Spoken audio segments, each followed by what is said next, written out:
Hello বন্ধুরা, কখনো ডালের বড়ি দিয়ে কেউ লাউ খেয়েছো? একবার খেয়ে দেখো, বারবার খেতে চাইবে। চলো দেখা যাক কী করে করেছি। লাউগুলোকে সুন্দর করে ছাড়িয়ে নিয়ে ভালো করে ধুয়ে নিয়ে কুচি কুচি করে কেটে নিয়েছি এবং সঙ্গে নিয়ে নিয়েছি 4টা ডালের বড়ি এবং একটা কড়াইয়ে সামান্য পরিমাণ তেল দিয়ে তার মধ্যে কিছু জিরা ফোড়ন দিয়ে জিরাটাকে সুন্দর করে জিরা ভাজার গন্ধ আসা পর্যন্ত অপেক্ষা করব।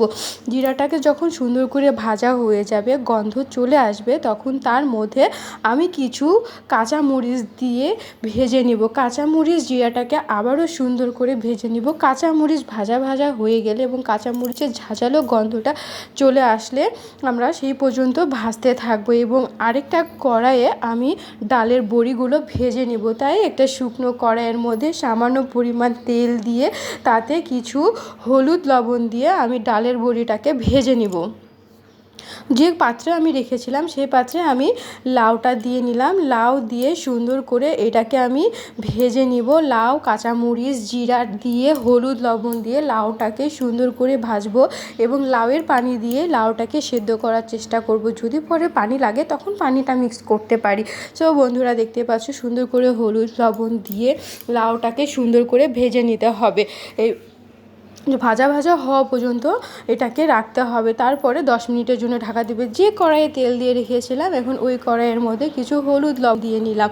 হলুদ লবণটা হালকা গরম হয়ে উঠলে তাতে আমি কিন্তু ডালের বড়িটা দিয়ে ভেজে নেব। এইভাবে ডালের বড়িটা ভাজলে এতে হলুদ লবণটাও যায় এবং পরবর্তীতে সেদ্ধ করতে সুবিধা হয়। এটা আমার মায়ের কাছ থেকে শেখা। তো বন্ধুরা, তোমরা চাইলে কিন্তু ডালের বড়িটাকে এইভাবেই ভেজে নিতে পারো। সো বন্ধুরা দেখো, এটা কিন্তু হালকা হিটে ভাজতে হবে। অলরেডি আমার ওই পাশে ডালের বড়িটা ভাজতে দিয়ে রেখে দিয়েছি। হালকা হিটে সময় লাগবে। দেখো বন্ধু, এটা ভাজা হয়ে গেছে, কেমন একটা লালচে হয়ে গেছে। সো এটা আমার ভাজা শেষ। এটা আমিকে উঠিয়ে রাখবো। এখন এই পাশে যে লাউটা দিয়েছিলাম সেটাকে ঢাকা দিয়ে রেখেছিলাম পানি বের হওয়ার জন্য। অলরেডি পানি চলে আসছে।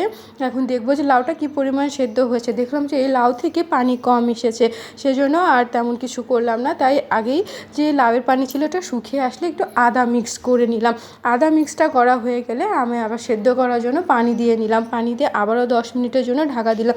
10 মিনিট পর ঢাকা দিয়ে দেখলাম লাউটা এত সুন্দর সিদ্ধ হয়েছে আর এত সুন্দর জিরা কাঁচামরিচের স্মেল এসেছে, মনে হচ্ছে কড়াই থেকেই খেয়ে নিই। এবার ডালের বড়িটাকে সেদ্ধ করার জন্য ওই পানির মধ্যেই ডালের বড়িটাকে দিয়ে দিতে হবে। যদি আস্তা খেতে চাও আস্তা রাখতে পারো, আর যদি বলো ভেঙে দিবা গুঁড়া করে দিতে পারো, সেটাও কিন্তু টেস্ট লাগে।